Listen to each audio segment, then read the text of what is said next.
নমস্কার। পশ্চিমবঙ্গ সমগ্র শিক্ষা মিশন, বিদ্যালয় শিক্ষা বিভাগ, পশ্চিমবঙ্গ সরকারের উদ্যোগে বাংলা শিক্ষা ক্লাসরুমে সকলকে স্বাগত জানাই। আমি শ্রীমতী স্বাতী ভৌমিক, বেহালা হাই স্কুলের ইতিহাস বিষয়ের সহশিক্ষিকা। প্রিয় ছাত্রছাত্রীরা, আজকে আমি তোমাদের ইতিহাস বিষয়ের দ্বাদশ শ্রেণীর তৃতীয় সেমিস্টারের অন্তর্গত সাংস্কৃতিক সমন্বয়ের ভক্তিবাদী আন্দোলনের দ্বিতীয় পর্ব নিয়ে আলোচনা করব। এসো আমরা অবগাহন করি ভক্তিবাদী আন্দোলনের সেই স্নিগ্ধ ধারায়। ভক্তি আন্দোলনের প্রথম পর্বে আমরা মূলত দক্ষিণ ভারত নিয়ে আলোচনা করেছি। দ্বিতীয় পর্বে আমরা আলোচনা করব উত্তর ভারত নিয়ে। তোমরা স্ক্রিনে একটি চার্ট দেখতে পাচ্ছ। ভারতের ভক্তিবাদী সাধক সাধিকাগণ, উত্তর ভারত। প্রথমেই বলি, দক্ষিণ ভারতের থেকে উত্তর ভারত কিন্তু সাংস্কৃতিক সমন্বয়ের দিক থেকে অনেকটাই আলাদা ছিল। দক্ষিণ ভারতে কিন্তু উত্তর ভারতের মতো বর্ণ ব্যবস্থা, জাতিভেদের কঠোরতা ইত্যাদি ছিল না। ফলে দক্ষিণ ভারতে সহজেই ভক্তি আন্দোলন সূচনা হয়ে তা ছড়িয়ে পড়েছিল দক্ষিণ ভারতের বিভিন্ন অংশে। কিন্তু উত্তর ভারতে আমরা দেখতে পাই সেখানে ব্রাহ্মণ্যবাদ কঠোর আকার ধারণ করেছিল। এর পাশাপাশি জৈন, বৌদ্ধ প্রভৃতি সম্প্রদায়গুলিও সেখানে উপস্থিত ছিল। ফলে ভক্তিবাদী সাধকদের কাছে উত্তর ভারতে ভক্তিবাদী আন্দোলন ছড়িয়ে দেওয়াটা কিছুটা হলেও কঠিন ছিল এবং সমস্যা ছিল। তাও আমরা দেখতে পাই দশম শতকের পর থেকে ভারতবর্ষ যখন মুসলিম শাসনাধীনে এলো, সেই সময় উত্তর ভারতের সাধকরা, বিশেষ করে ভক্তিবাদী সাধকেরা, তারা কিন্তু তাদের ভক্তিবাদের আদর্শ ঈশ্বরের সঙ্গে অর্থাৎ পরমাত্মার সঙ্গে আত্মার মিলনের যে অতীন্দ্রিয়বাদী ধারণা, তার প্রচার শুরু করলেন। আমরা প্রথমেই চার্টটা দেখব এবং দেখব সেখানে প্রথম যার নাম আছে তিনি হচ্ছেন রামানন্দ। তার জন্মস্থান উত্তরপ্রদেশের প্রয়াগে। তিনি যে সম্প্রদায় প্রতিষ্ঠা করেছিলেন সেটি ছিল রামাত বৈষ্ণব সম্প্রদায়। তার শিষ্যবর্গের মধ্যে ছিলেন রবিদাস, কবির, সেন, সাধন। এরা প্রত্যেকেই ছিল নিম্ন শ্রেণীভুক্ত মানুষ।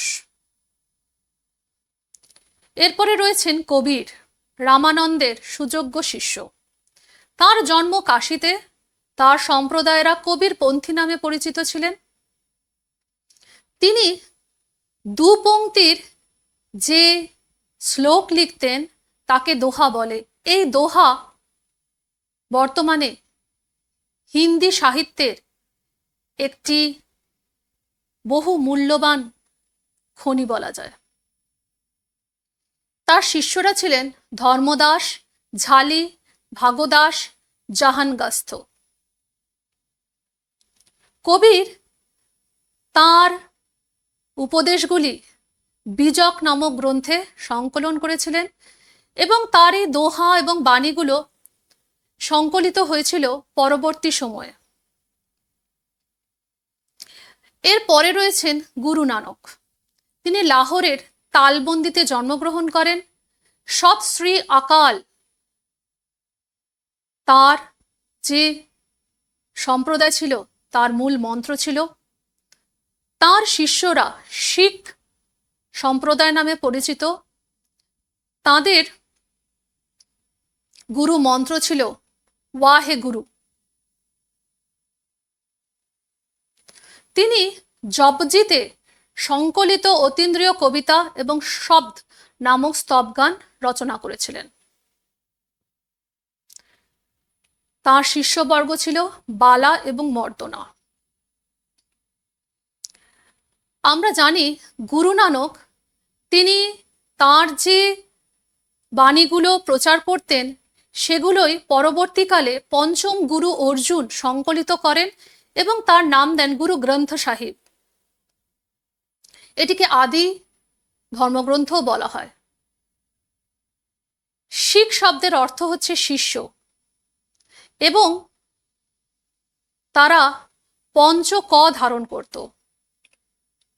এই পঞ্চ ক হচ্ছে কেশ অর্থাৎ লম্বা চুল, কচ্ছা হচ্ছে ছোট পায়জামা, কঙ্খ হচ্ছে চিরুনি, করা হচ্ছে লোহার চুড়ি, এবং কৃপান হচ্ছে তরবারি। এই পঞ্চ ক ছিল শিখ সম্প্রদায়ের অন্যতম প্রতীক। গুরু গ্রন্থ সাহিবের যে প্রথম অধ্যায় ছিল সেটি জপজি নামে পরিচিত। জপজিতে সংকলিত যে অতীন্দ্রিয়বাদী কবিতাগুলো ছিল এগুলো শিখ সম্প্রদায় ভোরবেলা গায়, এবং কীর্তন সহিলা তে যে বাণীগুলো সংকলিত রয়েছে সেগুলো সন্ধেবেলা তাদের শিষ্যরা গাইতেন। শিখ শব্দটি এসছে শিষ্য থেকে। গুরু নানক, কবির, রামানন্দ সম্পর্কে আমরা পরে জানব। আরো দেখিনি যে চার্টে আর কোন কোন ভক্তিবাদী সাধকের নাম রয়েছে।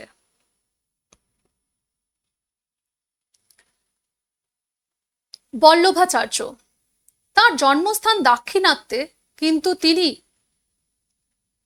পরবর্তীকালে উত্তর ভারতেও তার ভক্তিবাদী আদর্শ প্রচার করেছেন। তার মতবাদ বা সম্প্রদায় শুদ্ধাদ্বৈতবাদ পুষ্টি মার্গ নামে পরিচিত।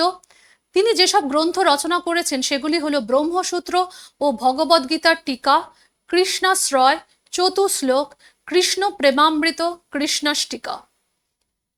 তার শিষ্য ছিলেন সুরদাস। তারপরে রয়েছেন তুলসীদাস। তুলসীদাস উত্তরপ্রদেশে তার জন্ম। তিনি বিখ্যাত হয়ে আছেন তার অমর সৃষ্টি রামচরিত মানস রচনার দ্বারা। এছাড়াও গীতাবলী, জানকী মঙ্গল, বিনয় পত্রিকা প্রভৃতি রচনা তিনি সৃষ্টি করেছিলেন। পরবর্তী সাধক ছিলেন দাদু দয়াল। তিনি রাজস্থানে জন্মগ্রহণ করেছিলেন। তার সম্প্রদায়রা দাদুপন্থী নামে পরিচিত। তার শিষ্যরা ছিলেন ভগবান দাস, সুন্দর দাস, রজ্জব দাস, তিল্য, মোহন দফতরি। এরপরে রয়েছেন মীরাবাই। রাজস্থানের মারওয়ার তার জন্মস্থান। মীরার ভজন, রাগ গোবিন্দ, নরসি, জিকা, মায়রা, গোবিন্দ টিকা প্রভৃতি রচনার মাধ্যমে তিনি আজও স্মরণীয় হয়ে রয়েছেন আমাদের মননে। এবার সরাসরি চলে যাব রামানন্দতে। রামানন্দের জীবনীকাল সম্পর্কে মতান্তর রয়েছে। মনে করা হয় আনুমানিক 1300 অথবা 1380 থেকে 1400 অথবা 1475 খ্রিস্টাব্দ পর্যন্ত জীবনীকাল। মধ্যযুগে উত্তর ভারতে ভক্তি আন্দোলনের তিনিই ছিলেন অন্যতম পুরোধা। রামানুজের আদর্শ দ্বারা তিনি প্রভাবিত হয়েছিলেন। রামানন্দ দক্ষিণ ভারত থেকে উত্তর ভারতে ভক্তিবাদের ধারা বা বাণী বহন করে এনেছিলেন। তাই ভারতের উত্তরাংশের হিন্দু মুসলমানের কাছে তিনি ফার্স্ট অ্যাপোস্টল হিসেবে বন্দিত ছিলেন। রামানন্দ উত্তরপ্রদেশের প্রয়াগের কাছে এক ব্রাহ্মণ পরিবারে জন্মগ্রহণ করেন এবং গুরু রাঘবানন্দের কাছে শিক্ষা গ্রহণ করেছিলেন। রামানন্দের মতে ঈশ্বরের প্রতি ভক্তি মানুষের মুক্তির পথ সুগম করে। তিনি ছিলেন রাম ও সীতার একনিষ্ঠ উপাসক। রামানন্দ ভারতের বিভিন্ন স্থানে ভ্রমণ করে রামানুজের বিশিষ্টাদ্বৈতবাদ প্রচার করেন। তিনি প্রথম হিন্দি ভাষায় কবিতার মাধ্যমে ঈশ্বরের প্রতি প্রেম ও ভক্তির বাণী প্রচার করেছিলেন। বর্ণভেদ প্রথার কঠোরতা হ্রাস করার ক্ষেত্রে রামানন্দ বিশিষ্ট ভূমিকা পালন করেন। তার শিষ্যদের মধ্যে রবিদাস জাতিতে মুচি, সেন ছিলেন নাপিত, সাধন ছিলেন কসাই এবং কবির ছিলেন মুসলিম তাঁতি। নারীরাও রামানন্দের শিষ্যত্ব গ্রহণ করেছিলেন। রামানন্দ রামাদ বৈষ্ণব নামে একটি নতুন সম্প্রদায় প্রতিষ্ঠা করেছিলেন। রামানন্দের একটি বাণী যা আজও বর্তমান ভারতে ভীষণভাবে গুরুত্বপূর্ণ এবং পরিস্ফুট করে ভারতীয় সমাজকে। তিনি বলেছিলেন, জাতি পাতি পুছে নাহি কই, হরি কো ভজে সো হরি কা হই। অর্থাৎ কাউকে জাতপাত নিয়ে প্রশ্ন করা উচিত নয়। যিনি হরিকে ভজনা করেন, হরি তাকে গ্রহণ করেন। হরি এখানে কিন্তু ঈশ্বরের কথা বলা হয়েছে, যে ঈশ্বরকে তুমি যেভাবেই ডাকো না কেন, ঈশ্বর কিন্তু জাত ধর্ম বর্ণ দেখে তার কাছে আসেন না। ঈশ্বরের কাছে পৌঁছানোর একমাত্র উপায় হচ্ছে ভক্তি। যে তাকে ভজন করবে, ঈশ্বর তার কাছেই পৌঁছবে। তার জন্য কোনো মূর্তি পূজারও প্রয়োজন হয়নি, কোনো আচার বিলাস ব্যসনেরও দরকার নেই, যাগযজ্ঞেরও প্রয়োজন নেই। রামানন্দের সুযোগ্য শিষ্য ছিলেন কবির। তিনি ছিলেন ভক্তিবাদী আন্দোলনের সর্বাপেক্ষা উদারপন্থী সংস্কারক। তার জন্ম 1440 খ্রিস্টাব্দে এবং মৃত্যু 1518 খ্রিস্টাব্দে। প্রায় 120 বছর তিনি বেঁচে ছিলেন। তার অনুগামীরা কবির পন্থী নামে পরিচিত। বারাণসীতে এক মুসলিম জোলা বা তাঁতির পরিবারে তিনি পালিত হন। তার জন্মের পরই মনে করা হয় তার বিধবা ব্রাহ্মণী মা তাকে নদীতে ভাসিয়ে দিয়েছিলেন। মুসলিম জোলা নিরু এবং তার স্ত্রী নিমা তাকে পালন করেন। ইসলাম ধর্মাবলম্বী পালিত বাবা মার কাছে বড় হলেও ছোটবেলা থেকেই কবির কিন্তু বৈষ্ণব ধর্মের অনুরাগী ছিলেন। তিনি রামাদ বৈষ্ণব সম্প্রদায়ের প্রতিষ্ঠাতা ভক্তিবাদী সাধক রামানন্দের কাছে তার সন্ন্যাস জীবন শুরু করেছিলেন। কবির যে ধর্মপ্রচার করেছিলেন, সেখানে তিনি বলতেন, রাম, রহিম, কৃষ্ণ, কবির, হরি, হজরত সকলেই এক। তার জন্য মন্দির মসজিদে যাওয়ার প্রয়োজন নেই। ঈশ্বরকে উপলব্ধি করতে হবে নিজের মনের অন্তঃস্থলে। তিনি যে ধর্ম প্রচার করেছিলেন, তার মূল লক্ষ্যই ছিল সকল সম্প্রদায়ের মধ্যে সম্প্রীতি স্থাপন করা। তিনি জাতিভেদ প্রথা, ধর্মীয় আচার অনুষ্ঠান, কঠোর যে তপশ্চর্যার বিরোধী ছিলেন। ভক্তির এবং অন্তরের পবিত্রতা এর সাহায্যে ঈশ্বর লাভের কথা তিনি প্রচার করেন। পূর্বেই আলোচনা করেছি যে তিনি কতগুলি ছোট ছোট 2 পংক্তির গান বা কবিতার মাধ্যমে তার ধর্মপ্রচার করতেন। সেগুলি দোহা নামে পরিচিত। এই দোহাগুলি হিন্দু সাহিত্যের এক অতি মূল্যবান সম্পদ। কবিরের একটি দোহা হলো, জৈসি তিল মে তেল হ্যায়, জিউ চকমক মে আগ, তেরা সাই তুজমে হ্যায়, তু জাগ সকে তো জাগ। তিলের মধ্যে যেমন তেল আছে, চকমকি পাথরের মধ্যে যেমন আছে আগুন, তেমনি তোমার মধ্যে ভগবান আছেন, অর্থাৎ সাই রয়েছেন। যদি ক্ষমতা থাকে তাকে জাগিয়ে তোলো। কবির প্রায় 200টি পদ এবং 250রও বেশি দোহা রচনা করেছিলেন, যেগুলি স্থান পেয়েছে আমরা জানি শিখ ধর্মের পবিত্র ধর্মগ্রন্থ গুরু গ্রন্থ সাহিবে। কবির এবং নানকের সাক্ষাৎ হয়েছিল এবং তারা এই ভক্তি আন্দোলন বিষয়ে আলোচনা করেছিলেন বলে অনুমান করা হয়। কবির যে বাণী, সেগুলো বীজক নামক গ্রন্থে সংকলিত রয়েছে। কবির শুধুমাত্র যে ঈশ্বরের আরাধনার কথাই বলেছেন তাই নয়, তিনি নির্গুণ সম্প্রদায়ের অন্যতম প্রচারক ছিলেন।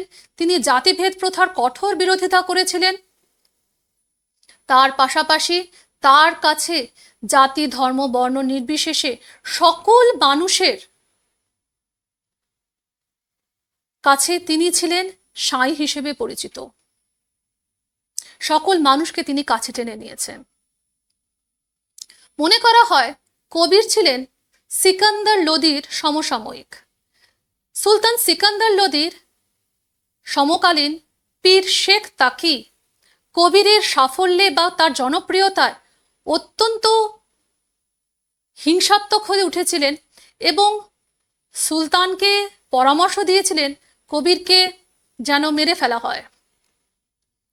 কবিরকে গঙ্গায় চুবিয়ে মেরে ফেলার একটা পরিকল্পনা করা হয়েছিল, কিন্তু কবির সেখান থেকে অলৌকিকভাবে বেঁচে যান।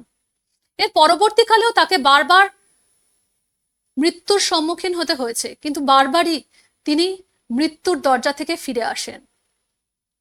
পরবর্তীকালে সিকান্দার লোদি তার ভুল বুঝতে পারেন এবং কবিরের কাছে এসে ক্ষমা চান।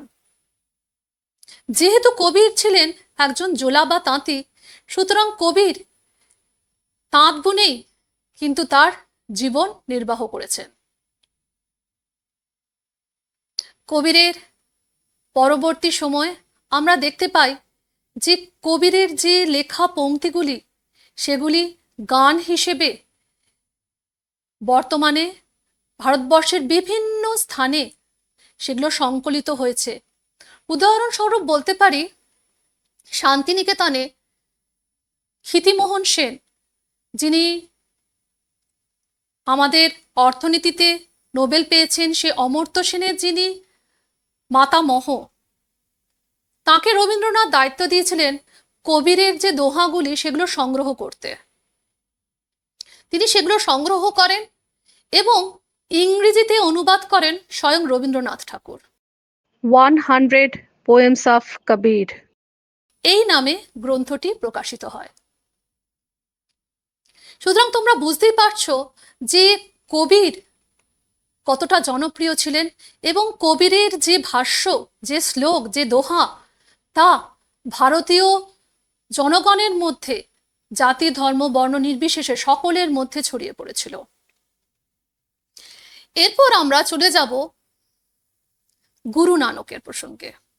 1469 খ্রিস্টাব্দে পাঞ্জাবের লাহোরের তালবন্দি গ্রামে তার জন্ম হয় এবং 1538 খ্রিস্টাব্দে তার দেহাবসান হয়। মধ্যযুগের ভক্তিবাদী আন্দোলনের অন্যতম শ্রেষ্ঠ প্রচারক ছিলেন গুরু নানক। নানক নিজে কিন্তু কোনো ধর্ম প্রতিষ্ঠা করে যাননি। তার দর্শন এবং বাণীর ওপর নির্ভর করে গড়ে উঠেছিল শিখ ধর্ম। তোমাদের বলেছি যে শিখ শব্দটি এসছে শিষ্য শব্দ থেকে। শিষ্য শব্দের অপভ্রংশ হয়ে শিখ শব্দটি এসছে এবং শিখ ধর্মে মোট 10 জন গুরুর কথা জানা যায়, যার মধ্যে প্রথম গুরু হলেন গুরু নানক এবং পঞ্চম গুরু হলেন গুরু অর্জুন, যিনি গ্রন্থ সাহিব বা আদি গ্রন্থকে সংকলন করেছিলেন এবং শেষ যিনি গুরু ছিলেন, দশম গুরু, তিনি হচ্ছেন গুরু গোবিন্দ সিং। তো গুরু নানক ছিলেন প্রথম গুরু এবং তাদের যে বাণী লিপিবদ্ধ হয়েছে গুরু গ্রন্থ সাহিবে, সেটি গুরমুখী লিপিতে লেখা ছিল এবং এই গুরমুখী লিপিতে লেখা গ্রন্থের মধ্যে কবিরের প্রায় 200টি পদ এবং 250টি দোহা ঠাঁই পেয়েছে। গুরু নানক 1469 খ্রিস্টাব্দে পাঞ্জাবের বর্তমান পাকিস্তানের লাহোর জেলার তালবন্দি গ্রামে এক মধ্যবিত্ত পরিবারে জন্মগ্রহণ করেছিলেন। বাল্যকালে শিক্ষা লাভ করার পর তিনি একজন করণিক রূপে কাজ শুরু করেন এবং বিবাহ করে সংসারী হন। কিন্তু আধ্যাত্মিক জগতের প্রতি প্রবল আকর্ষণের জন্য তিনি স্ত্রী, পুত্র ও সকল সাংসারিক বাধা পরিত্যাগ করে সত্য অনুসন্ধানের জন্য দেশভ্রমণে বেরিয়ে পড়েন এবং পরম সত্যের সন্ধান পান। তাঁর যে ধর্মমত সেটিকে সৎ শ্রী আকাল বা সত্যস্বরূপ ভগবানের আরাধনা গুরু নানক প্রবর্তিত ভক্তি ধর্মের মূল মন্ত্র। তার মতে নাম হচ্ছে ঈশ্বরের নাম জাপ, দান হলো সেবা এবং স্নান হলো দৈহিক শুদ্ধতা। এর মাধ্যমেই ঈশ্বর লাভ সম্ভব। তিনি জাতিভেদ প্রথা ও ধর্মীয় আড়ম্বরের বিরোধিতা করেছিলেন। তার ধর্ম প্রভাব ফেলেছিল হিন্দু মুসলমান সকল সম্প্রদায়ের মানুষের ওপর। তারা গুরু নানকের শিষ্যত্ব গ্রহণ করে। গুরু নানকের অনুগামীরা শিখ নামে পরিচিত ছিল। এখানে একটি ছোট্ট গল্প বলি। গুরু নানক বলা হয় যে তিনি মক্কাতেও গেছিলেন এবং যেখানে হযরত মুহাম্মদের সমাধি ছিল সেদিকে পা দিয়ে তিনি ঘুমিয়েছিলেন। তো একজন মুসলিম সাধক এসে তাকে বলেন যে তিনি কেন তাদের মহান যে ধর্ম প্রচারক ছিলেন হযরত মুহাম্মদ, সেদিকে কেন তিনি পা করে শুয়েছেন। তখন তাকে নানক বলেন যে তাহলে পাটা আমার সরিয়ে দিন আপনি। দেখা যায় তার পা যত সরানো হচ্ছে হযরত মুহাম্মদের সমাধিও ক্রমে ক্রমে সেই দিকে সরে যাচ্ছে। এবং নানককে নিয়ে এরকম প্রচুর গল্প কিন্তু ভারতে এবং ভারতের বাইরেও প্রচলিত রয়েছে। এরপরে আমরা আরেকটা গল্প এক্ষুনি বলে নিই। সেই গল্পটি কবির সংক্রান্ত। বলা হয় যে কবিরের মৃত্যুর পর তার দেহাবসান হবার পর তার যে দেহটি ছিল সেটি হিন্দু মতে পোড়ানো হবে নাকি সেটিকে গোর দেওয়া হবে ইসলাম মতে, তাই নিয়ে হিন্দু মুসলমানের মধ্যে একটা দ্বন্দ্ব সৃষ্টি হয়। শেষ পর্যন্ত দেখা যায় যে তার দেহটি আর সেখানে নেই, সেই শূন্য স্থানে পড়ে রয়েছে কয়েকটি গোলাপের পাপড়ি। তো এই যে ছোট ছোট গল্পগুলি, এগুলি থেকে এটি বোঝা যায় যে সমকালীন যুগে সর্বধর্ম সমন্বয়ের আদর্শ কিন্তু প্রচলিত ছিল। সাধকরা সর্বধর্মের কথা বলেছেন, তারা আচার ব্যবহারের বিরোধিতা করেছেন, পৌত্তলিকতার বিরোধিতা করেছেন এবং তারা সমন্বয়ের কথা বলেছেন, সাংস্কৃতিক সমন্বয়, যে সমন্বয়ের আদর্শে আলোকিত হবে ভারতীয় সমাজ, অর্থনীতি এবং ভারতীয় মনুষ্যত্ব। এরপর আমরা দেখে নেব বল্লভাচার্যকে। তার জীবনীকাল 1479 থেকে 1530 খ্রিস্টাব্দ, মতান্তরে 1531 খ্রিস্টাব্দ। বল্লভাচার্য ছিলেন উত্তর ভারতে বৈষ্ণব ধর্ম আন্দোলনের একজন পুরোধা ব্যক্তিত্ব। তার প্রচারের ফলে বারাণসী থেকে প্রয়াগ সহ উত্তর ভারতের বিস্তীর্ণ অঞ্চলে বৈষ্ণববাদ জনপ্রিয়তা পেয়েছিল। প্রথম জীবন। বল্লভাচার্য সম্ভবত পঞ্চদশ শতকের দ্বিতীয়ার্ধে দাক্ষিণাত্যের এক তেলেগু ব্রাহ্মণ পরিবারে জন্ম নেন। তিনি মথুরা ও বৃন্দাবনেও কিছুকাল অতিবাহিত করেছিলেন। ভক্তিবাদী সাধকদের মধ্যে আমরা কিন্তু বেশিরভাগ সাধকদেরই দেখতে পাই যারা কিন্তু ব্রাহ্মণ্য পরিবার থেকে উঠে এসেছেন এবং বিরোধিতা করেছেন সেই ব্রাহ্মণ্যবাদকেই। বল্লভাচার্য ছিলেন শ্রীকৃষ্ণের উপাসক। তার মতে ঈশ্বরের অনুগ্রহ পাওয়ার জন্য দৈহিক সুখ স্বাচ্ছন্দ্য বর্জন করার প্রয়োজন নেই। সকলেই ঈশ্বরের সন্তান এবং জীবের প্রতি প্রেম ও কৃষ্ণ সেবার মাধ্যমে মোক্ষ লাভ করা সম্ভব। বল্লভাচার্যের দর্শন শুদ্ধাদ্বৈতবাদ নামে পরিচিত। তিনি পুষ্টি মার্গের প্রবর্তন করেন। তুলসীদাস, হরিদাস, স্বামী শ্রীভট্টের মতো ব্যক্তিত্বদের তিনি সহযোগী হিসেবে পেয়েছিলেন। রচনা।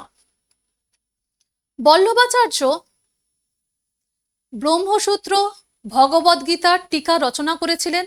তার প্রদত্ত ব্রহ্মসূত্রের ভাষ্যগুলি অনুভাষ্য নামে পরিচিত। এছাড়াও তিনি রচনা করেন কৃষ্ণাশ্রয়, চতুশ্লোক, কৃষ্ণ প্রেমামৃত, কৃষ্ণাষ্টিকা ইত্যাদি। এই বল্লভাচার্যের অন্যতম প্রিয় শিষ্য ছিলেন সুরদাস। সুরদাস মনে করা হয় তার জন্ম হয়েছিল আনুমানিক 1478 খ্রিস্টাব্দে এবং জীবনাবসান হয় 1579 খ্রিস্টাব্দে। মধ্যযুগের ভক্তি আন্দোলনের অন্যতম প্রবক্তা ছিলেন সুরদাস। ভক্তিবাদী সাধক বল্লভাচার্য এবং তার পুত্র বিঠলনাথের যে 8 জন শিষ্য অষ্টচাপ ছিলেন, সুরদাস ছিলেন তাদের মধ্যে অন্যতম। জন্মান্ধ এই কবিকে বলা হয় blind bird of Agra. Surdas দিল্লির সিরি নামক স্থানে এক ব্রাহ্মণ পরিবারে জন্মগ্রহণ করেছিলেন। ঈশ্বর দর্শনের আশায় খুব কম বয়সেই তিনি গৃহত্যাগী হয়ে তীর্থে তীর্থে ঘুরে বেড়াতে থাকেন। 1509 খ্রিস্টাব্দ নাগাদ বল্লভাচার্যের কাছে তিনি শিষ্যত্ব গ্রহণ করেছিলেন। তার মতাদর্শ: সুরদাস সঙ্গীত এবং কাব্যের মাধ্যমে কৃষ্ণ ভক্তির কথা প্রচার করেছিলেন। তার সঙ্গীত সাধনার উৎস ছিল ভাগবত পুরাণ। প্রভু মোহে অবগুণা চিতনা ধরো ছিল সুরদাসের বিখ্যাত বাণী। তিনি কি কি রচনা করেছিলেন? সুরসাগর, সুর সরাবলী, সাহিত্য লহরী ইত্যাদি ছিল সুরদাসের রচিত অমূল্য গ্রন্থ। তার লেখা মর্মস্পর্শী বহু মানুষের হৃদয় স্পর্শ করেছিল। তিনি গানের মাধ্যমে তার ঈশ্বর সাধনার কথা সকল মানুষের মধ্যে প্রচার করে গেছেন। এর পরবর্তী যার কথা বলবো, প্রথমে তার একটা গান শোনাই। कलि नाम काम तरु राम को, कलि नाम काम तरु राम को, कलि नाम काम तरु राम को, कलि नाम काम तरु राम को, दलनिहार दारित दुकाल दुख, दलनिहार दारिद दुकाल दुख, दोष घोर घन घाम को, कलि नाम काम तरु राम को, कलि नाम काम तरु राम को, कलि नाम काम तरु राम को। এই বিখ্যাত যে গানটা আমি করলাম, এটি রামচরিত মানুষের একটি শ্লোক। এই শ্লোকটি যিনি রচনা করেছিলেন তিনি হলেন রামচরিত মানুষের লেখক তুলসীদাস। তুলসীদাস ছিলেন এমন একজন ভক্তিবাদী সাধক যিনি আকবরের রাজসভায় তার উজ্জ্বল উপস্থিতি রেখেছিলেন এবং রচনা করেছিলেন বহু অমর শ্লোক। তিনি ছিলেন ষোড়শ শতকের বিখ্যাত ভক্তিবাদী সাধক। বর্তমান উত্তরপ্রদেশে জন্মগ্রহণ করেছিলেন এবং রামানন্দের শিষ্য নরহরি দাসের কাছে ভক্তিবাদে দীক্ষিত হয়েছিলেন। তুলসীদাস রাম উপাসনাকে জনপ্রিয় করে তুলেছিলেন। তিনি ঈশ্বরের আকার এবং নিরাকারে বিশ্বাসী ছিলেন। মনে করতেন ঈশ্বরের কাছে ভক্তের আত্মসমর্পণ এবং ভগবানের প্রতি অনন্ত প্রেমের মাধ্যমেই ঈশ্বরকে পাওয়া সম্ভব। তুলসীদাস যে সকল গ্রন্থ রচনা করেছিলেন সম্ভবত মনে করা হয় 12টি, সেগুলোর মধ্যে অন্যতম ছিল রামচরিত মানুষ, যেটি প্রেম ও ভক্তির এক অনন্য সাধারণ নিদর্শন। এছাড়াও তিনি গীতাবলী, বিনয় পত্রিকা, জানকী মঙ্গল ইত্যাদি গ্রন্থ রচনা করেছিলেন।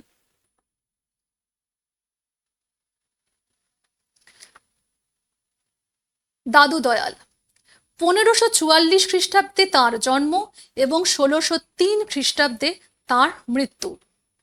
ভক্তিবাদী সাধক দাদু দয়াল ছিলেন একজন বিশিষ্ট কবি এবং হিন্দু মুসলিম ঐক্যের অন্যতম প্রচারক। মনে করা হয় দাদু আকবরের সঙ্গে, মুঘল সম্রাট আকবর, তার সঙ্গে ধর্ম নিয়ে আলোচনা করেছিলেন। দাদু দয়ালের পিতা ছিলেন সম্ভবত লোদিরাম, একজন ধর্মান্তরিত মুসলিম এবং পেশায় ধনুরি। রামানন্দ গোষ্ঠীর এক প্রবীণ সন্ন্যাসীর কাছে দাদু তার দীক্ষা গ্রহণ করেছিলেন। দাদু দয়াল বলতেন, আমি হিন্দু হতে চাই না, মুসলিমও হতে চাই না, আমি শুধু চাই দয়াময়কে। তার মতে ঈশ্বরের রাজ্যে হিন্দু মন্দির, মুসলমানের মসজিদ এসব কিছুই নেই, সেখানে নেই কোনো সাম্প্রদায়িকতার স্থান। দাদুর অনুগামীরা দাদুপন্থী নামে পরিচিত। জানা যায় যে 1584 খ্রিস্টাব্দে ফতেপুর সিক্রিতে দাদুর সঙ্গে সাক্ষাৎ হয় স্বয়ং মুঘল সম্রাট আকবরের। আকবরের সভাসদ ভগবান দাস তার কাছে দীক্ষা গ্রহণ করেন। দাদুর অন্যান্য শিষ্যদের মধ্যে ছিলেন সুন্দর দাস, রজ্জব দাস, মোহন দফতরি, তিল্ল প্রমুখ। দাদু দয়াল তার অনুগামীদের মাধ্যমে প্রচার করেছেন যে ধর্মের মধ্যে কোনো বিভেদ নেই, সকল ধর্মই সমান এবং ঈশ্বরকে পেতে গেলে তাকে হৃদয়ে স্থান দিতে হবে, সেখানে কোনো সাম্প্রদায়িকতাও থাকবে না। এরপরে আমরা চলে যাব আরেকজন সাধিকার কাছে। সেই সাধিকা একটি গান আমি তোমাদের শোনাবো। বুঝতে পারছো কার কথা বলছি? তিনি হচ্ছেন মীরা। गोविंदा कब हो मिले पिया मेरा, चरण कमल को हंस कर देखो, चरण कमल को हंस कर देखो, राखो नैननियारा, राखो नैननियारा, निरखन को मोई चाहू घनेरो, कब देखो मुख तेरा गोविंदा, कब हो मिले पिया मेरा। হ্যাঁ, তোমরা ঠিকই বুঝতে পেরেছো, এই গানটির রচয়িতা হচ্ছেন স্বয়ং মীরা, মীরাবাই। মীরাবাইয়ের ভজন নামে এই গানটি পরিচিত। মীরাবাইয়ের জন্ম 1498 খ্রিস্টাব্দে এবং মৃত্যু 1544 খ্রিস্টাব্দে। মীরাবাই ছিলেন খ্রিস্টীয় 16 শতকের একজন ভক্তিবাদী সাধিকা। তিনি পঞ্চদশ শতকের শেষ দিকে রাজস্থানের একটি ক্ষত্রিয় বংশে জন্মগ্রহণ করেছিলেন। তার বিয়ে হয়েছিল রাজস্থানের বিখ্যাত রাজপরিবার মেওয়ারে। তিনি তার সাধিকা জীবনের অনেকটা সময় কাটিয়েছেন গুজরাটের দ্বারকায়। তিনি কখনোই সাংসারিক বন্ধনের মধ্যে আটকে থাকেননি। তার সমস্ত জীবন তিনি উৎসর্গ করেছিলেন শ্রীকৃষ্ণ বা গিরিধারীর প্রতি একনিষ্ঠ ভক্তিতে। মীরাবাই প্রায় 500রও বেশি ভক্তিগীতি, ভারতীয় সঙ্গীত এবং সাহিত্যের এক অমূল্য সম্পদ। মীরাবাই রচিত 500রও বেশি ভক্তিগীতি ভারতীয় সঙ্গীত এবং সাহিত্যের এক অমূল্য সম্পদ। তার অন্যতম সঙ্গীত ছিল মেরে তো গিরিধারা গোপালা দুসরা না কই, যাকে শির মোর মুকুট মেরে পতি সোই, অর্থাৎ আমার প্রভু গিরিধারা গোপাল ছাড়া আর কেউ নয়, যার শিরে অর্থাৎ মাথায় ময়ূরের পাখার মুকুট, তিনি যে আমার পতি। তার ভক্তি গীতিগুলো মীরার ভজন নামে পরিচিত।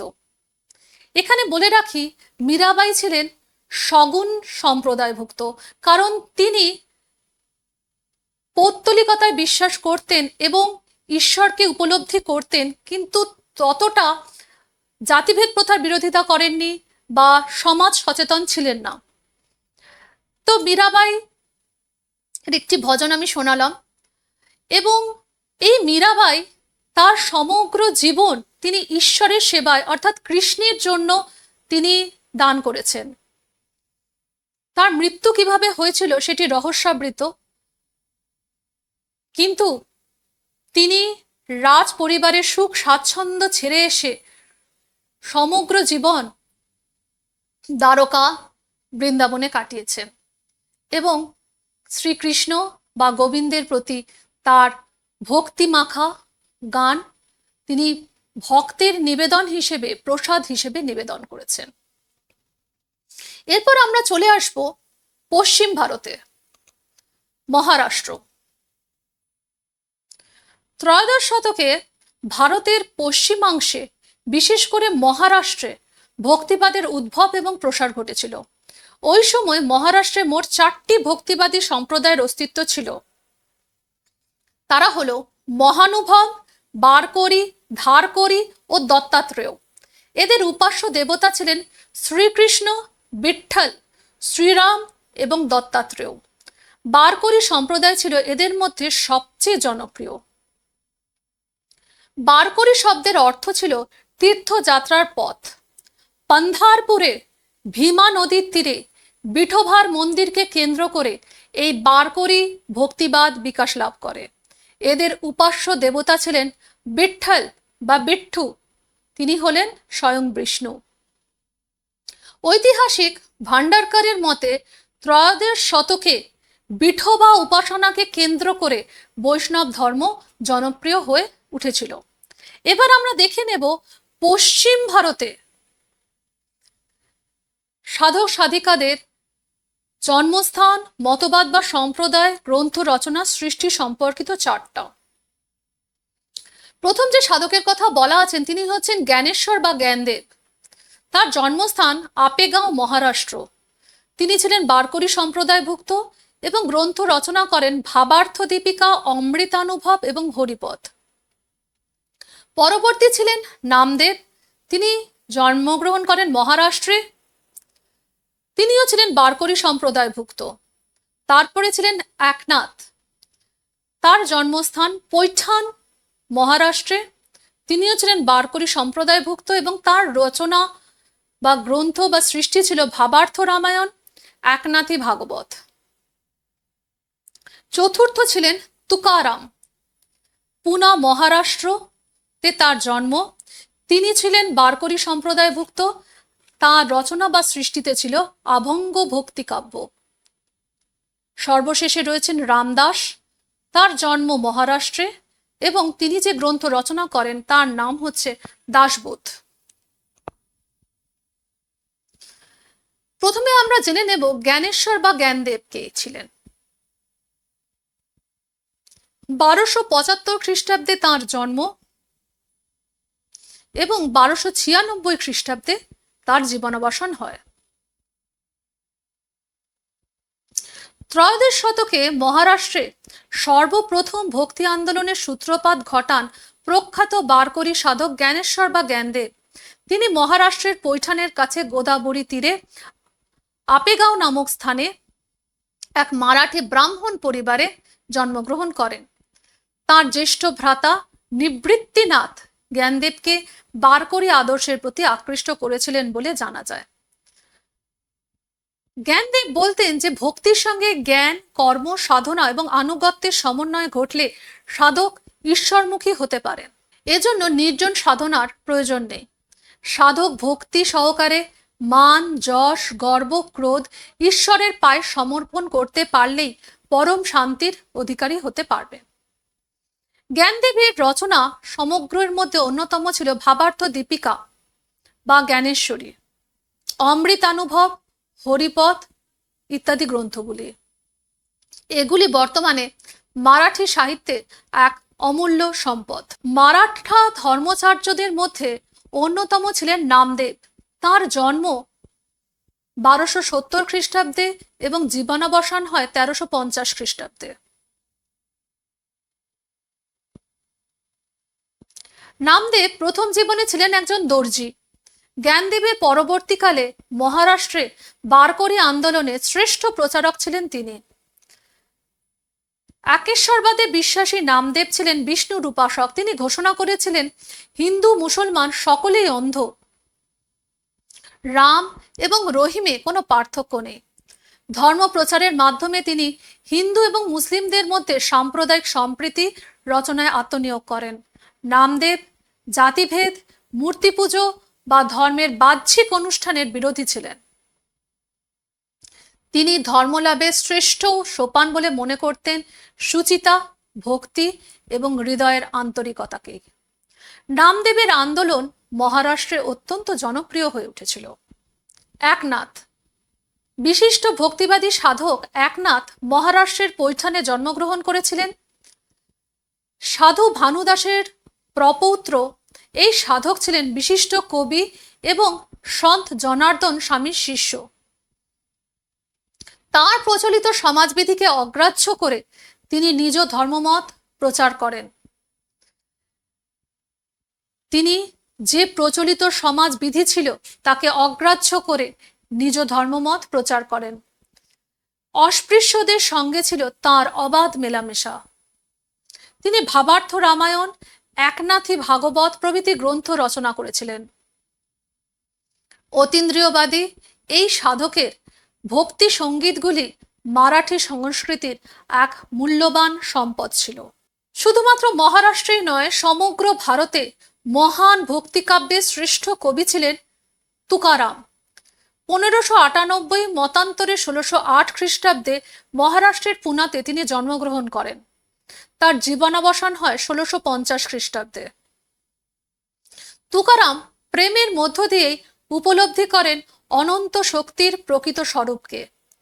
তার ভক্তিবাদী চিন্তার মূল কথা হলো সাধারণ মানুষকে অন্ধ কুসংস্কারের পথ থেকে বের করে তাদের প্রেম এবং অতীন্দ্রিয়বাদের পথে পরিচালিত করা।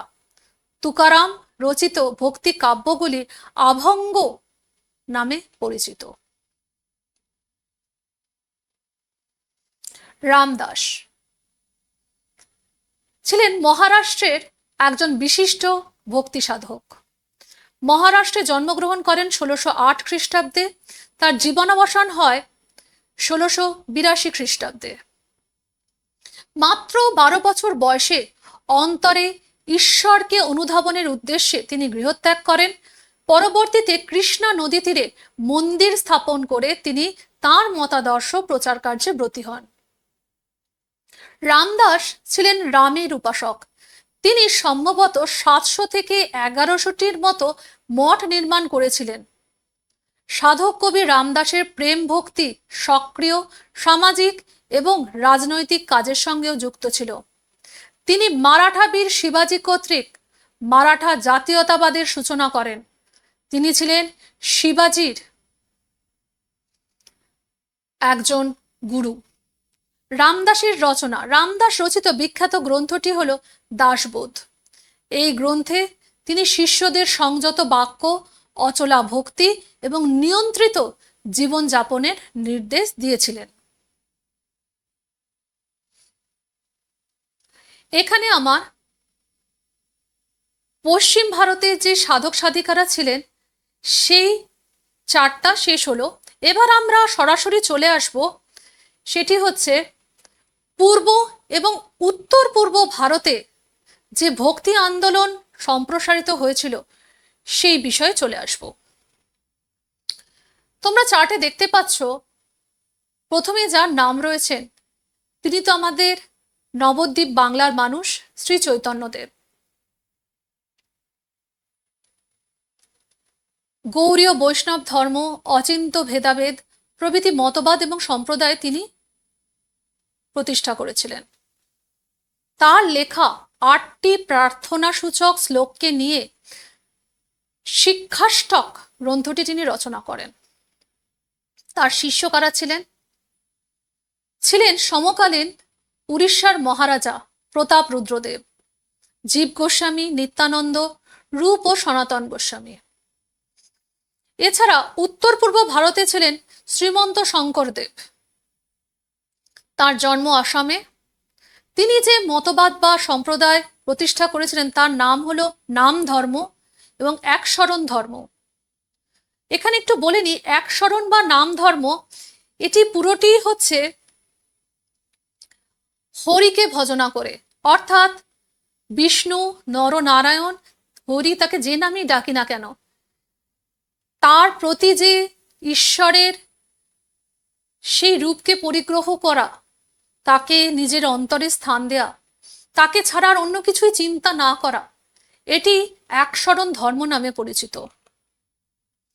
শ্রীমন্ত শঙ্করদেব তিনি যে সকল গ্রন্থ বা রচনা সৃষ্টি করেছিলেন সেগুলি ছিল গুণমালা, কীর্তন ঘোষা, হরিশ্চন্দ্র উপাখ্যান, ভক্তি প্রদীপ ইত্যাদি।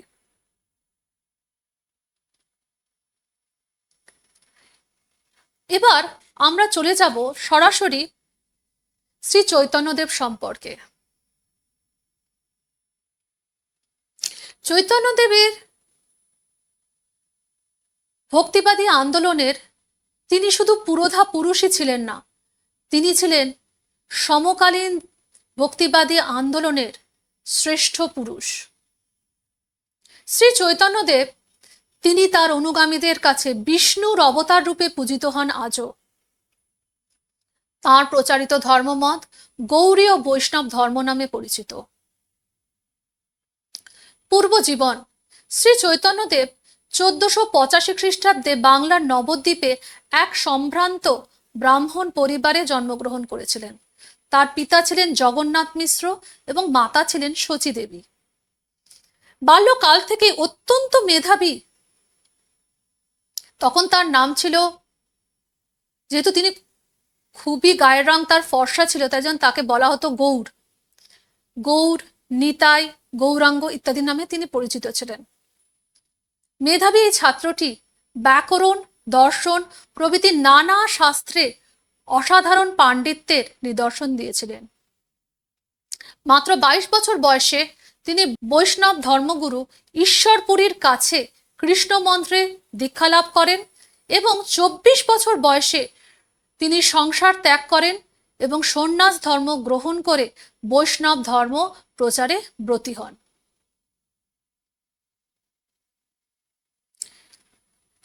শ্রী চৈতন্য বৈষ্ণব ধর্মের মূল মন্ত্র বৈরাগ্য, প্রেম এবং জীবের প্রতি দয়ার আদর্শ প্রচার করেছিলেন।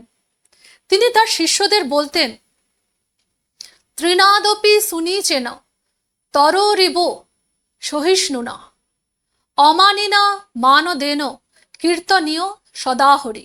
তৃণের মতো নম্র, তরুর মতো সহনশীল ও নিরহংকারী হয়ে সর্বদা ভগবান হরির গুণকীর্তন করবে।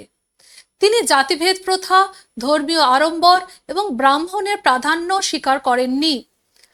1533 খ্রিস্টাব্দে মনে করা হয় তিনি পরলোক গমন করেন, যদিও তার শেষ জীবনটি রহস্যময়। শ্রী চৈতন্য তার ভক্তি ধর্মের প্রভাবে জাতি, ধর্ম, বর্ণ নির্বিশেষে সকল মানুষের কাছে পৌঁছে গিয়েছিলেন, ফলে সকলেই তার শিষ্যত্ব গ্রহণ করেছিল। তাদের মধ্যে যেমন ছিলেন জবন হরিদাস, রূপ গোস্বামী, সনাতন গোস্বামী, আবার সেখানে উড়িষ্যার রাজা প্রতাপরুদ্র দেবের কথাও আমরা জানি। শ্রী চৈতন্যর এই যে বৈষ্ণব আন্দোলন, সেটি শুধুমাত্র যে সমগ্র ভারতেই ছড়িয়ে পড়েছিল তা নয়, আজ বোধহয় সমগ্র বিশ্বে শ্রী চৈতন্যের সৃষ্টি করা কীর্তন গান তার অন্যতম ভক্তিবাদী ফসল হিসেবে স্মরণীয় হয়ে রয়েছে সাধারণ মানুষের মধ্যে। বৈষ্ণব আন্দোলনের ফলাফল যেটি হয়েছিল সেটি হচ্ছে ভক্তি আন্দোলনের জনপ্রিয়তা বৃদ্ধি পেয়েছিল। শ্রী চৈতন্য যে ভক্তি আন্দোলন প্রচার করেছিলেন তার ফলে বাংলায় বৈষ্ণব ধর্মের জনপ্রিয়তা বৃদ্ধি পেয়েছিল। জাতি, ধর্ম, বর্ণ নির্বিশেষে হাজার হাজার মানুষ বৈষ্ণব ধর্মের অনুগামী হয়। শ্রী চৈতন্য ছিলেন সগুণ সম্প্রদায়ভুক্ত। তিনি কৃষ্ণের রূপে বিশ্বাসী ছিলেন এবং জাতিভেদ প্রথার কঠোর বিরোধিতা না করলেও তাঁরই, যেহেতু তিনি বিরোধিতা না করলেও আমরা দেখতে পাচ্ছি যে তিনি জাতিভেদ প্রথা মানতেন না, ফলে তাঁরই প্রচারের ফলে সমাজ থেকে জাতিভেদ প্রথা পুরোটা দূর না হলেও অনেকটাই কিন্তু কমেছিল। বাংলা ভাষা এবং সাহিত্যের বিকাশ: শ্রী চৈতন্য বাংলা ভাষাতে ভক্তি প্রচার করেন। চৈতন্যকে কেন্দ্র করে বাংলা ভাষায় তার জীবনী লেখা হয়। অনেক বৈষ্ণব কবি শ্রী চৈতন্য জীবনী নিয়ে কাব্য লেখেন, এগুলোকে চৈতন্য জীবনী কাব্য বলা হয়। কৃষ্ণদাস কবিরাজ লিখেছিলেন চৈতন্য চরিতামৃত। সুকুমার সেন, আচার্য সুকুমার সেন তিনি বলেছিলেন, চৈতন্যদেবের বাংলায় এই ভক্তি আন্দোলনের প্রসারের ফলেই বাংলায় নতুন যুগের সূচনা হয়েছিল। এই ভক্তি আন্দোলন শুধু সমাজের উচ্চ শ্রেণীর মধ্যেই নয়, নিম্ন শ্রেণীর মধ্যেও কিন্তু ছড়িয়ে পড়েছিল। আমরা এবার দেখে নেব বাংলার সংস্কৃতিতে কীর্তনের জনপ্রিয়তা কিভাবে বৃদ্ধি পেয়েছিল। শ্রী চৈতন্যের আগেও কীর্তন গান ছিল, কিন্তু শ্রী চৈতন্যের কীর্তন গানের মাধ্যমে ভক্তিবাদের প্রচারের ফলে বাংলায় কীর্তনের জনপ্রিয়তা বৃদ্ধি পায়। কৃষ্ণদাস কবিরাজের লেখা শ্রী চৈতন্যের জীবনী অবলম্বনে চৈতন্য চরিতামৃত থেকে আমি একটি কীর্তন গেয়ে শোনাবো, যে গানটি তোমরা সকলেই জানো, তোমরা স্ক্রিনের ওপার থেকেও গাইতে পারো। চলো একসাথে শুরু করি। ভজ গৌরাঙ্গ লহ গৌরাঙ্গ কহ গৌরাঙ্গের নাম রে, ভজ গৌরাঙ্গ লহ গৌরাঙ্গ কহ গৌরাঙ্গের নাম রে, যে জনা গৌরাঙ্গ ভজে সে হয় আমার প্রাণ রে, ভজ গৌরাঙ্গ কহ গৌরাঙ্গ লহ গৌরাঙ্গের নাম রে। এই গানটি থেকে বোঝা যায় যে শুধুমাত্র ঈশ্বর আরাধনা এবং কীর্তন গানের মধ্যে দিয়ে কিভাবে সরাসরি ঈশ্বরের কাছে পৌঁছে যাওয়া যায়, তার জন্য কোনো বাহ্যিক আড়ম্বর, যাগযজ্ঞ, পৌত্তলিকতার কোনো প্রয়োজন নেই। শ্রী চৈতন্য তিনি প্রথম নগর কীর্তন শুরু করলেন। তিনি তার শিষ্যবর্গদের নিয়ে খোল করতাল সহযোগে গান গাইতে গাইতে এবং নাচতে নাচতে, কীর্তন গাইতে গাইতে সমাজের সকল শ্রেণীর মানুষকে সঙ্গে নিয়ে তিনি ঈশ্বরের আরাধনা শুরু করলেন। কীর্তন দুভাবে গাওয়া হতো, এক নাম কীর্তন, দুই নগর কীর্তন। শ্রী চৈতন্য এই নগর কীর্তনের প্রবর্তন করেছিলেন বাংলায়। ডক্টর সুকুমার সেন তিনি বলেছেন, পূর্ব ভারত তথা বাংলার জনজীবনে ভক্তি আন্দোলনের প্রভাব সম্পর্কে তার মত ছিল, শ্রী চৈতন্যের অপূর্ব প্রেরণায় উদ্দীপ্ত হইয়া বাঙালির প্রতিভা কি ধর্মে, কি দার্শনিক চিন্তায়, কি সাহিত্যে, কি সঙ্গীতে সর্বত্র বিচিত্রভাবে স্ফূর্ত হইয়া থাকে। এটাই বাঙালি জাতির প্রথম জাগরণ। এই মহান বৈষ্ণব আন্দোলনের প্রচারক, ভক্তি সাধক শ্রী চৈতন্য, যিনি দোল পূর্ণিমায় জন্মগ্রহণ করেছিলেন, তার মৃত্যু আজও রহস্যাবৃত, কিন্তু আজও তিনি মায়াপুর, পুরী, বৃন্দাবন, দ্বারকা যে কোনো স্থানেই তার মাহাত্ম্য ছড়িয়ে রয়েছে। তিনি কেরলে, উডুপিতে যান, বৃন্দাবন, দ্বারকায় তিনি বহু সময় অতিবাহিত করেন এবং আজও তিনি, তার মৃত্যুর এত বছর পরেও আজও তিনি আমাদের মননে, আমাদের হৃদয় গভীরে স্মরণীয় হয়ে রয়েছেন। আশা করি বাঙালি জাতি যতদিন থাকবে এবং বৈষ্ণব ধর্ম যতদিন ভারতবর্ষে তার নিজস্ব বৈশিষ্ট্য নিয়ে উপস্থিত থাকবে, ততদিন পর্যন্ত হয়তো শ্রী চৈতন্য আমাদের মধ্যে থাকবেন। এরপর আমরা যাকে নিয়ে বলবো, তিনি হচ্ছেন উত্তর পূর্ব ভারত অসমের শ্রীমন্ত শঙ্করদেব। তিনি 1449 খ্রিস্টাব্দে জন্মগ্রহণ করেন এবং তার জীবনাবসান হয় 1568 খ্রিস্টাব্দে। উত্তর পূর্ব ভারতের অসমে বৈষ্ণব ভক্তি আন্দোলনের যে ধারা বিকশিত হয়েছিল তার নেতৃত্ব দিয়েছিলেন শ্রীমন্ত শঙ্করদেব। তিনি যে নব্য বৈষ্ণব ধর্ম প্রচার করেছিলেন তার মূল কথা ছিল নাম ধর্ম। পঞ্চদশ থেকে ষোড়শ শতকে এক কায়স্থ ভূঁইয়া পরিবারে শঙ্করদেব জন্মগ্রহণ করেছিলেন। ভাগবতকে কেন্দ্র করে তার ধর্মমত গড়ে উঠেছিল। তিনি ছিলেন একেশ্বরবাদে বিশ্বাসী এবং শ্রীকৃষ্ণের উপাসক। শঙ্করদেব মনে করতেন যে কর্ম বা জ্ঞান নয়, শুধুমাত্র ভক্তি দিয়েই ঈশ্বর লাভ করা যায়। তিনি ও তার অনুগামীরা নামগান ও সংকীর্তনের মাধ্যমে শ্রীকৃষ্ণের প্রতি নিজেদের ভক্তি ব্যক্ত করতেন। ভাগবত পুরাণে বলা হয়েছিল যে ঈশ্বরকে অনুধাবনের জন্য কোনো কর্ম বা জ্ঞান অনুসরণ করতে হবে না। তাকেই কিন্তু শঙ্করদেব তার অনুগামীদের মধ্যে সেই মতবাদকে ছড়িয়ে দিয়েছিলেন। শ্রীমদ্ ভগবদ গীতায় আমরা পেয়েছি একটি শ্লোকে দেখি আমরা যে কর্মণ্যে বাধিকরস্তে মা ফলেষু কদাচন, অর্থাৎ তুমি কর্ম করে যাও, ফলের আশা করো না, এবং তাহলে তোমার কর্ম কখনো তোমার বন্ধন হবে না। সেই মতকে গ্রহণ করে পরবর্তীকালে বৈষ্ণব ধর্ম সমগ্র ভারতবর্ষে ছড়িয়ে পড়েছিল। শ্রীমন্ত শঙ্করদেব এবং তার অনুগামীরা নামগান এবং সংকীর্তনের মাধ্যমে শ্রীকৃষ্ণের প্রতি নিজেদের ভক্তি ব্যক্ত করতেন। ঈশ্বরের নিকট ভক্তের আত্মসমর্পণের ওপর শঙ্করদেব গুরুত্ব দিয়েছিলেন সর্বাপেক্ষা। তাই তার ধর্মকে বলা হয় এক শরণ ধর্ম। বৈষ্ণব ভক্তদের জমায়েতের জন্য তিনি বহু স্থানে সত্র গড়ে তুলেছিলেন। সেখানে নামঘর ও কীর্তন ঘর থাকত। নিয়মিত সেখানে নাম এবং কীর্তন পরিবেশন করা হতো। শঙ্করদেবের যেসব রচনাসমূহগুলি পাওয়া যায় সেগুলোর মধ্যে অন্যতম ছিল গুণমালা, কীর্তন ঘোষা, হরিশ্চন্দ্র উপাখ্যান, ভক্তি প্রদীপ। অসমীয়াতে ভাগবত পুরাণের একাংশ ইত্যাদি গ্রন্থ তিনি রচনা করেছিলেন।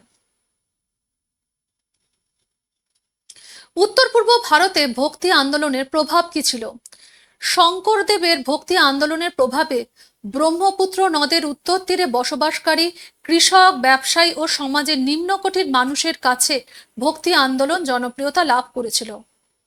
শঙ্করদেবের ধর্ম প্রচারের ফলে আসামের মানুষের মধ্যে ঐক্যবোধ জাগ্রত হয়েছিল। এই ঐক্যবোধই তাদের রাজনৈতিকভাবে সংঘবদ্ধ করেছিল। ভক্তিবাদী আন্দোলনের প্রভাব। আমরা চলে এসেছি ভক্তিবাদী আন্দোলনের শেষ পর্বে। ভক্তিবাদী আন্দোলন এবং তার যে প্রচারকরা ছিলেন তাদের প্রভাবে হিন্দু মুসলিম সম্প্রদায়ের মধ্যে প্রাথমিকভাবে বিভেদ সৃষ্টি হলেও পরবর্তীকালে কিন্তু হিন্দু মুসলিম বিভেদ হ্রাস পায় এবং একটি সমন্বয়বাদী ধর্ম হিসেবে হিন্দু ধর্মের উত্থান ঘটে। ভক্তিবাদী আন্দোলন পরবর্তীকালে আমরা দেখতে পাই সেখানে নারীদেরও মর্যাদা বৃদ্ধি পাচ্ছে। নারীদের মর্যাদার মধ্যে আমরা ইতিপূর্বে পড়েছি নায়নার এবং আলবার সাধ্বিকাদের নাম।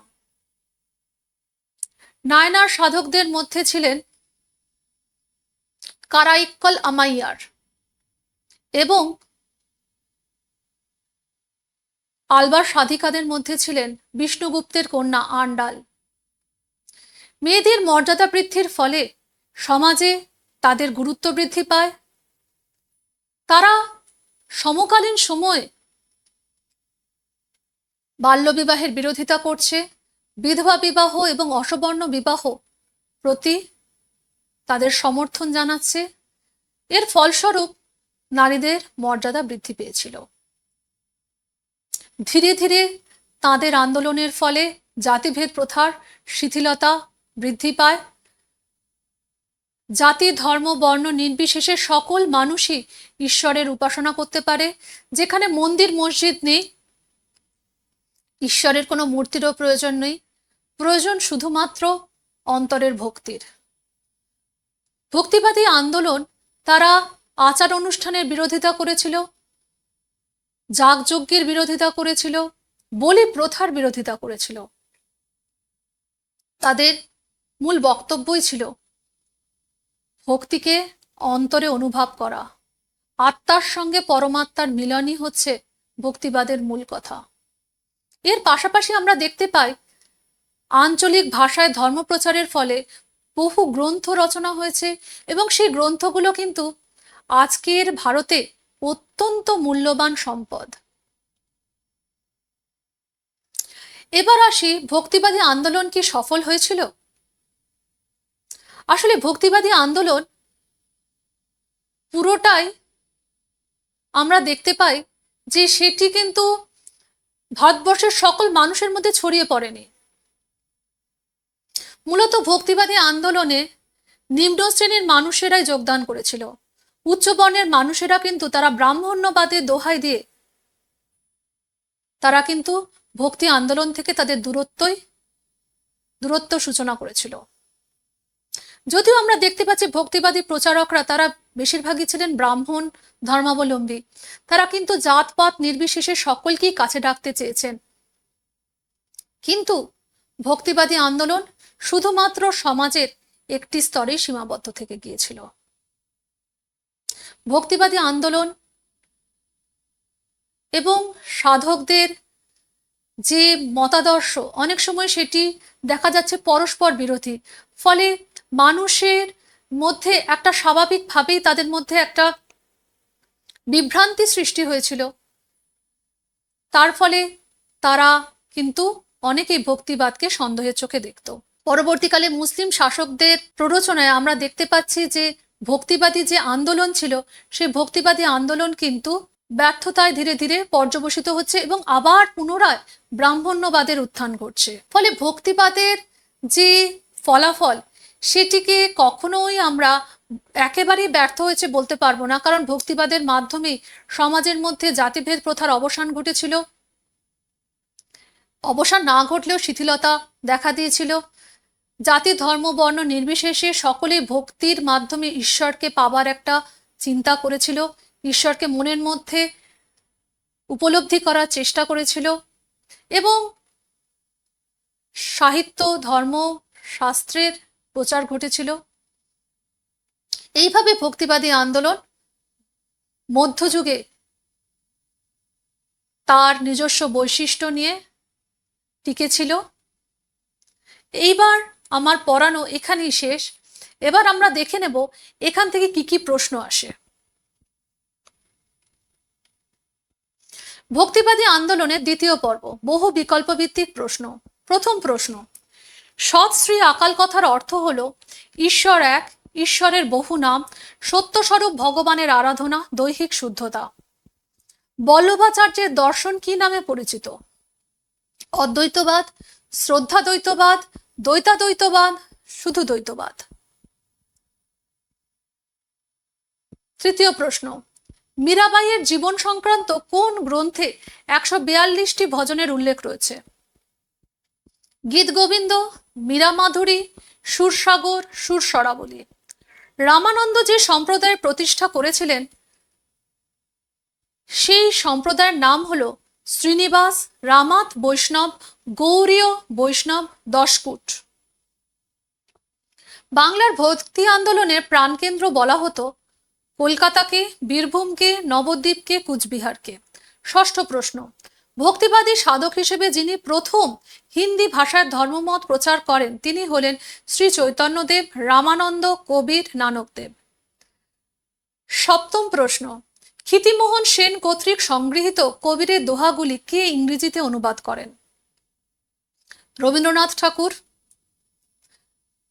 সত্যেন্দ্রনাথ ঠাকুর, নজরুল ইসলাম, অরবিন্দ, কৃষ্ণ, মেহেরোত্রা। শূন্যস্থান পূরণ করো। প্রথম প্রশ্ন, চৈতন্য চরিতামৃত গ্রন্থটি রচনা করেন ড্যাশ কৃষ্ণদাস কবিরাজ, নানক দেব, বৃন্দাবন দাস, জয়দেব। দ্বিতীয় প্রশ্ন, রামচরিত মানস গ্রন্থের রচয়িতা হলেন দাদু দয়াল, মীরাবাই, তুলসীদাস, বল্লভাচার্য। তৃতীয় প্রশ্ন, ড্যাশ খ্রিস্টাব্দে ফতেপুর সিক্রিতে দাদুর সঙ্গে আকবরের সাক্ষাৎ হয়?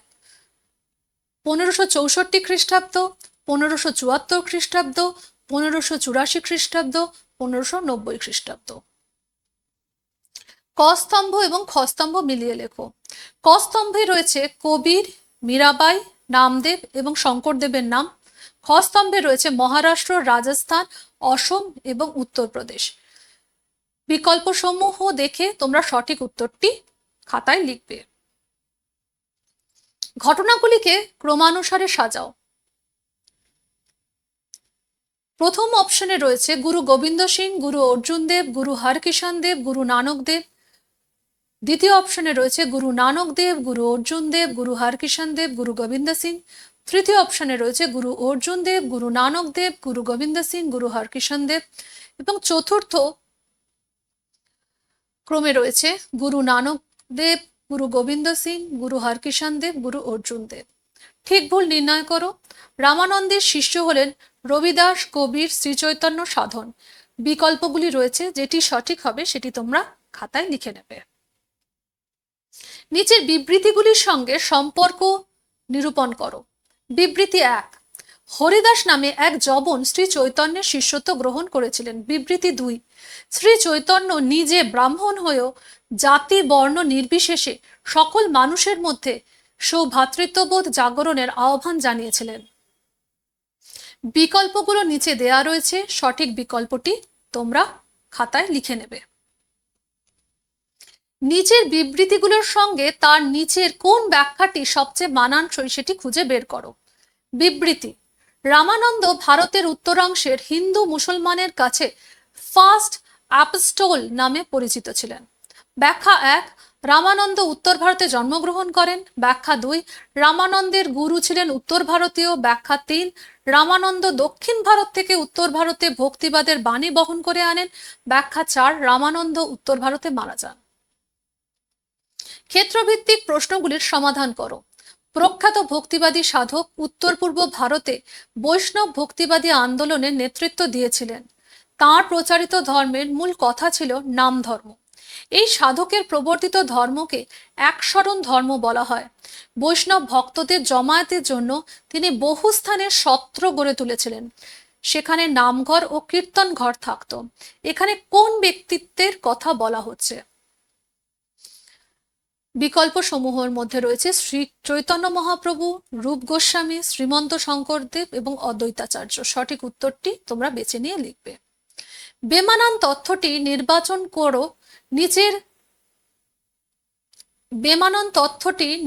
করো। নিচের কোন সাধক মহারাষ্ট্রের বারকরি সম্প্রদায়ভুক্ত ছিলেন না?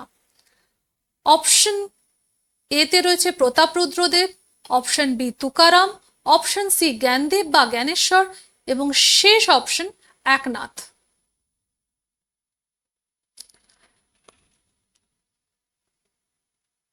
আমার পড়ানো এখানেই শেষ। প্রশ্নগুলো তোমরা প্রত্যেকে অনুশীলন করবে, নিয়মিত বাড়িতে পড়বে এবং যেহেতু তোমাদের স্কুল খুললেই ক্লাস শুরু হবে, আশা করি তোমরা এই ভক্তি সম্প্রদায়ের উপর যে আলোচনাটি আজকে হলো এবং তার প্রশ্নগুলো দেখে তোমরা বই পড়বে, ভালো করে অনুশীলন করবে। আজকের ক্লাস এখানেই শেষ। নমস্কার।